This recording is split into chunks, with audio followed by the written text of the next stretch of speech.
동부전선에서 인민지원군은 더 큰 성과를 올린다. 주로 산동반도에서 급파된 제9병단이 미 제10군단의 보병 제7사단, 해병 제1사단과 장진호에서 싸워 대승을 거둔 것이다. 장진호는 북한에서 가장 큰 호수로서 황초령에서 발원하여 유담리와 하갈우리 사이에 있으며 마지막으로 압록강으로 흘러간다. 인민지원군 제9병단은 원래 제3야전군 소속이었다. 이하 제20, 26, 27군의 12개 사단으로 이루어진 약 15만 명의 병력이다. 제20군과 27군으로 제1선을 이루고 제26군은 제2선의 예비대로 편성하였다. 병단 사령관은 숭수른, 부사령관 타오용, 정치위원은 꾸아루오, 참모장 탄젠, 정제주임 세요 우파 등이 수뇌부를 이룬다. 11월 27일 밤 동부전선의 인민지원군 제9병단 예하 제27군과 20군이 각각 유담리, 하갈우리, 고토리 그리고 두창리 등에 주둔하고 있는 미 제10군단에 대해 공격을 개시하면서 동부전선의 전투가 시작된다. 서부전선에서 25일에 인민지원군이 반격을 시작하고 있을 때 동부전선에서는 미 제7사단 주력과 미 제3사단 일부 병력이 미 해병 제1사단과 밀집 대형을 취하여 장진호 방향으로 진공해 오고 있었다. 동부전선의 인민지원군은 일부가 아직 진격 출발 지점에 도달하지 않았고 기차에서 압록강변에 하차한 지 얼마 안 되었기 때문에 약간의 휴식이 필요했으므로 이틀 후인 27일에 공격을 시작한 것이다. 원래 동부전선에는 인민지원군 제42군단이 황초령에 진입하였으나 마침 북진하여 오는 한국군 제3사단과 전투가 벌어졌고 이어서 제42군 산하의 124사단이 황초령에서 유엔군 후속대의 미 해병 1사단 7연대와 2주간이나 전투를 벌였으나 인민지원군이 밀려서 황초령을 포기하자 미 해병 제1사단이 장진호 지구로 몰려왔다. 인민지원군은 우선 급한 대로 제42군 예하 2개 사단을 동부전선에 잠정적으로 배치하였으나 미 제10군단은 강계 방면으로 치고 들어와 인민지원군이 퇴로를 끄는 뒤 해산과 두만강을 점령하려 하였다. 유엔군이 강계를 점령하고 인민지원군이 퇴로를 끊는다면 엄청난 출혈을 각오하여야 할 판이었다. 강계에는 북한 정부가 피난해 있었기 때문이다. 북한 정부는 12월 6일에 평양에 재입성한다. 그때 때맞추어 제9병단이 참전을 하게 된 것이다. 그런데 제9병단은 날씨가 비교적 따뜻한 산동반도 주둔 병사들이어서 한국의 혹독한 추위에 무척 시달려야 했다. 미 제10군단장 알몬드 소장은 인민지원군이 이렇게 신속히 동부전선에 투입될지는 예상하지 못했다. 압록강을 넘어 동부의 개마고원으로 몸을 숨겨 투입되는 제9병단 15만의 대부대를 미군 정찰기가 찾아내지 못하였으니 그들의 위장술이 얼마나 뛰어난 줄을 알 수 있다. 그러나 그들의 장비는 조잡하였다. 보병은 소련 장비와 바꾸기 위해 대부분이 장비를 만주에 그대로 두고 왔다. 사단마다 국민당 군으로부터 노획한 무기인 미세, 일제의 75mm의 야포 10여 문씩을 가져왔을 뿐이었다. 개인적으로는 80에서 100발의 실탄과 몇 개의 방망이 수류탄을 휴대하고 있었고 찐살, 옥수수, 콩가루로 만든 4, 5일분의 미숫가루를 지녀 따로 보급은 필요치 않았다. 린바오의 치밀한 국부군 인원 안배책으로 일반 병사들은 서로의 출신도 몰랐으며 대부분 만주로 가는 열차 안에서 처음으로 조선 참전 통지를 받았고 수모도 처음으로 차 안에서 배급을 받았다. 일부는 월동 의복의 부족으로 솜신발, 솜모자도 없이 수건으로 머리를 두르고 모포로 몸을 감싼 병사들마저 수두룩했다. 장진호 일대는 11월 말인데도 주위가 살을 애는 듯 하였으며 밤에는 수은주가 영하 20에서 30도는 보통이고 영하 40도까지 내려간 적도 있다. 거기에 시속 60km의 강풍은 체감 온도를 더 떨어뜨렸다.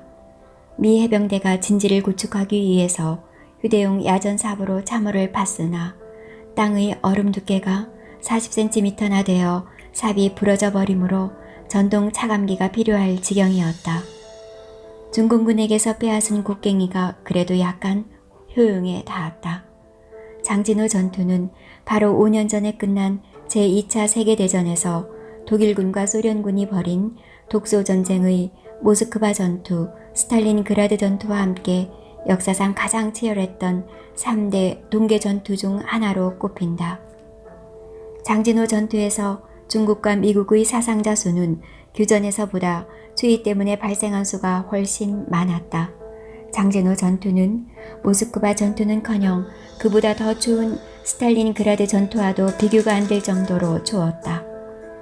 스탈린그라드 전투에서 영하 30도 이하의 전투는 전투기간 내내 딱 한 번 기록되었지만 장진호 전투에서는 영하 30도 이하를 걸핏하면 기록하였다. 반대로 여름의 낙동강 전선에서는 38도가 넘는 극심한 더위로 시체 썩는 냄새가 진동하였다. 백선엽의 제1사단 방어진지를 인수하여야 하는 미군이 시체를 치워주지 않으면 인수를 하지 않겠다고 한 이야기는 유명하다. 그런데 캘리포니아의 절반 면적밖에 안 되는 한국의 온도 차이가 이렇게 굴곡이 심할 줄은 미국으로서는 상상이 되지 않았다. 사계절이 칼로 자르듯이 분명한 한국에서 그들은 예상에도 없던 혹서기와 혹한기 전투를 6개월 안에 모두 경험하게 된 것이다. 미 제10군단장 알몬드는 11월 21일에 하나의 계획을 세우는데 이 계획은 미 해병 제1사단은 위담리로부터 서쪽으로 밀고 나가고 육군 제7사단의 연대급 전투부대는 신흥리에서 우익을 보호하며 미 제3사단 덜어는 후방의 안전을 도모하고 우익을 보호하라는 것이었다. 그런데 이때 미 제10군단은 전선이 640km, 400마일이나 분산되어 있어서 군사의 지식이 없는 상식적인 사람이 생각해도 작전거리를 이렇게 길게 잡고 부대를 분산 배치하는 일은 미련한 짓이 아닐 수 없었다. 더구나 도로는 좁은 데다가 산길이었으며 장진선, 신흥선 같은 경우는 아예 강삭철도로 철로를 운행하는 지경이었다. 인민지원군 쪽에서는 매복하기에 아주 좋은 환경이 조성되고 있었다. 처음 미 해병대가 원산에서 상륙하자 마오쩌둥은 10월 31일에 숭수룬에게 전문을 보내 한국군 수도사단과 제3사단, 미 해병 제1사단과 미 제7사단을 괴멸시키라고 명령하였다.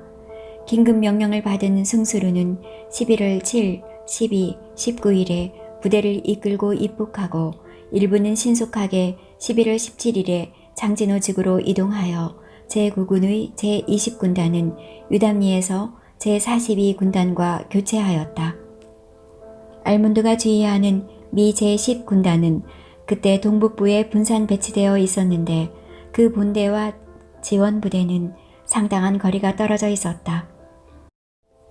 장진호의 미 제10군단은 스미스 소장의 제1해병사단의 주력과 데이비드 소장의 미 제7사단의 부분단위 및 영국 황가해병대 제41 독립돌격대가 진치고 있었다.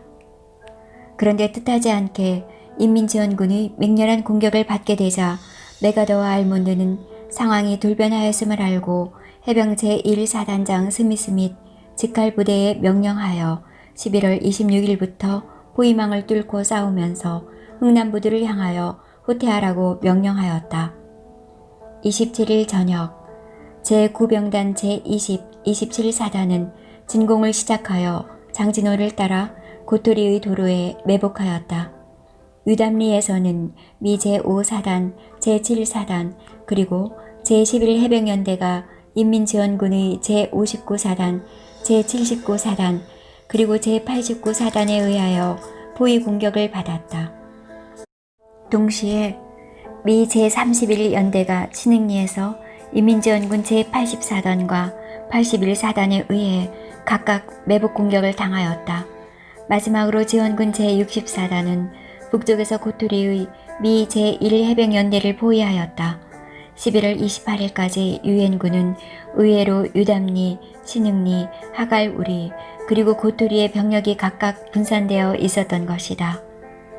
11월 27일 알몬드의 지시에 따라 스미스는 제5해병연대에 명령하여 서쪽의 무병리를 공격하라 하였다.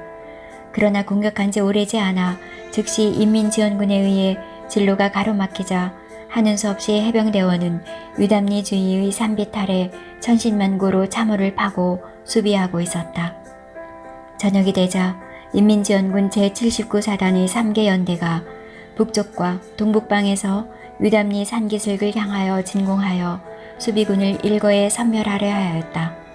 공격부대는 해병대의 진지 후면으로 살그머니 돌아가 근접전을 폈다.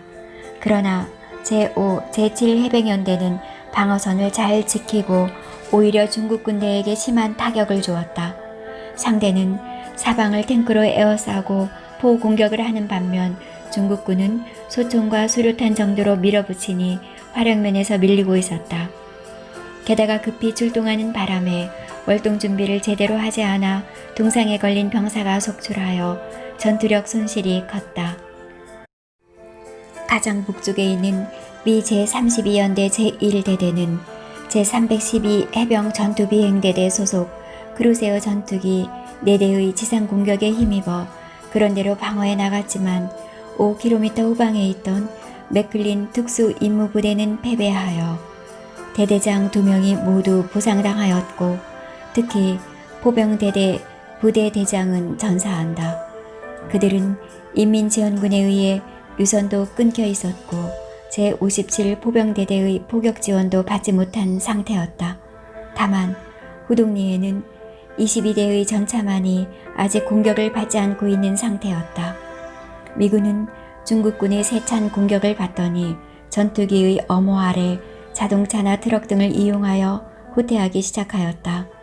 동부전선은 날씨는 춥고 높은 산들이 많아 미군 기계화 부대의 공격은 별 효과가 없었다. 11월 28일 새벽 중국군은 유담리를 지키고 있는 미군의 방위권 주위에서 서로 한치의 양보도 없이 대치하고 있었다. 유담리 개전과 동시에 인민지원군 제59사단은 미 제7해병연대의 C중대와 F중대에 대하여 공격을 개시하였다. 아울러 유담리와 하갈우리 사이의 도로를 봉쇄하였다. 이번 진공의 성공으로 C중대는 유담리로 쫓겨 들어갔고 F중대만 덕동산 고개에 남게 되어 지원군은 아주 중요한 산입구를 장악하게 되었다. 29일은 미 제7해병연대가 여러 차례 F중대 원조 활동을 벌여 중국군의 타격을 주려 하였으나 번번이 실패하였다. 하갈우리의 하포와 해병대의 전투기 지원을 받으며 F중대는 인민지원군 제59사단의 지속적인 공격을 5일 동안이나 사수하였다. 지원군 제9병단 지휘부는 나중에야 알게 되었다. 유담리 주둔의 미군은 미 제1해병사단의 주력군으로 중국이 알고 있는 수의 2배나 되었다. 계속 공격을 해도 아무런 도움이 안 된다고 확신한 승수루는 제9병단에 하달하여 11월 28일부터 30일 사이에 유담리를 포기하고 주요 공격 목표를 신흥리와 하갈우리로 돌리라 하였다. 이와 동시에 서부전선에서 미 제8군은 청천강 전투에서 밀려 전면적인 후퇴를 하고 있었다. 메가더는 알몬드 장군에게 명령하여 제10군단도 흥남항구로 철수하라 하달을 한 것이다. 유담리로부터 하갈우리로 포위망을 뚫고 중국 저지군과 격렬한 전투를 하며 철수하는 미 제1해병사단의 스미스 수장은 우리는 후퇴하는 것이 아니다. 우리는 다른 방향으로 진격을 하는 것이다. 라고 아큐 정전에 나오는 주인공 이름 지고도 이겼다고 정신 승리법을 쓰는 비열한 자의 표상 아큐 같은 명언을 남기기도 하였다. 메가더는 워싱턴의 합동참모본부에 보고하였다. 우리는 전혀 새로운 전쟁에 직면해 있다. 우리 전투병력의 현 상태는 중공의 선전포고도 없이 시작한 전쟁을 치를 준비가 확실히 충분하지 않다는 것이다. 본 사령관은 가능한 범위 안에서 취할 수 있는 조치는 다 취했으나 본관의 통제 능력을 벗어나는 상황에 직면하고 있다. 동시에 대책회의를 동경에서 연다고 바빠서 눈코 뜰 새가 없는 알몬드 소장과 워커 중장을 현해탄을 건너 1120km나 떨어진 동경의 메가더 사령부까지 소환하였다. 궁성 바로 앞에 있는 다이치 빌딩의 메가더 집무실 앞은 헌병 1개 대대 병력이 삼엄한 경계를 펴고 있었다. 바로 앞에 일본 왕궁이 있지만 그때는 벌써 일본 왕은 메가더의 눈치만 볼 뿐 실질적인 일본의 왕은 메가더로 착각할 정도였다. 먼저 도착한 알몬드가 지프에서 내려 급히 6층의 메가더 집무실로 올라간다. 약간 후에 도착한 워커도 헌병대장의 경례를 받는 둥 마는 둥 집무실로 급히 올라간다. 메가더가 반갑게 맞이한다. 어서 와요, 워커 장군. 장군, 그간 안녕하셨습니까? 워커는 메가더와 인사하면서도 자기보다 먼저 와서 메가더와 다정하게 이야기를 나누고 있는 알몬드를 힐끗 보고 심술궂은 심줄 한 가닥이 실쭉 움직였다. 알몬드도 그것을 인식하는 듯 워커를 보고 안녕하십니까 장군 하고 비꼬는 듯 인사를 드리자 워커는 나는 중군군에게 잡혀 죽은 줄 알았더니 무사하시구려 하고 첫마디부터 뼈 있는 말을 던진다. 지금 분침을 다투는 이 시각에 저희들을 꼭 동경까지 불러야 하겠습니까? 워커가 메가더에게 한마디 던지자 메가더도 얼굴에 웃음기를 가시며 대답한다. 그럼 내가 한국까지 가서 그대들을 만나야 하겠습니까? 이번에는 알몬드가 메가더에게 말을 한다. 저희들은 후퇴할 이유가 별로 없습니다. 저희들은 계속해서 북진하겠습니다. 무슨 소리? 당신은 지금 동부전선에 중공군이 몇 명이나 투입되었으며 그들의 정체가 누군 줄이나 파악하고 있는 거요? 정확한 숫자나 정체는 완전히 파악하지 못했습니다만 기껏해야 소총에 몽둥이 수류탄이나 들고 있는 농민군 수준의 그들이 세면 얼마나 세겠습니까? 닥쳐. 하룻강아지 법무서운 줄 모르고 지금 동부전선의 중공군은 10군단 정도가 막아낼 군대가 아니야. 알몬드는 의외였다. 메가더가 이렇게 화를 낸 것도 처음 보며 그토록 깔보던 중공군을 오히려 자기보다 더 과대평가하고 있지 않은가. 워커가 알몬드를 향해 말을 던진다. 당신은 내 말도 듣지 않은 사람이니까 이번에는 메가더 사령관의 말도 듣지 않을 심산이오? 장군, 도대체 제10군단은 저희 8군 소속입니까? 어느 독립부대입니까? 그게 뭐가 그리 중요해요. 지금 전쟁 중에 대책회의에 와서 그따위 문제나 가지고 시간 낭비를 하고 있을 판이오. 하여튼 서부전선의 8군은 평양을 방어하다가 측면이 위협받으면 즉시 후퇴하고 동부전선의 제10군단은 장진호에서 철수하여 함흥, 흥나무 해안에 병력을 집중하시오. 메가더가 아주 신경질적으로 소리를 질렀다. 어떻든 동경의 전쟁 대책회의에서는 알몬드 장군의 제10군단이 계속 전진하겠다는 주장도 받아들여지지 않았을 뿐더러 동서부 전선에서 모두 후퇴를 결정하는 회의가 되었다.